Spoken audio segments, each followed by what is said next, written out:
Good morning. এখন হলো সকাল 11টা। সকালে খাওয়া দাওয়া হয়ে গেছে আর বাসনগুলো পড়ে আছে, এখন বাসনগুলো ধুয়ে নিয়েছি। আর সকালে খাওয়া হয়েছে এই ছোটো মাছ দিয়ে, বড় রান্না করেছিল, তো বড় মাছটাকে এখন আমি বেজে নেবো আর দুপুরের জন্য রান্না করে নেব।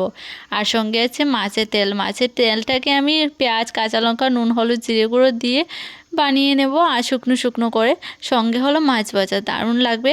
আর আলু দিয়ে টমেটো দিয়ে বড় মাছটা রান্না করব। এখন হয়েছে সন্ধে আর আমার বর এই দেখো ফেসবুকে একটা নতুন রেসিপি দেখলো, সেটা বানাচ্ছে। দেখতে তো ভীষণ সুন্দর হয়েছে, ডিম, দুধ আর চিনি দিয়ে। কে কে এরকম খেয়েছো কমেন্টস করো।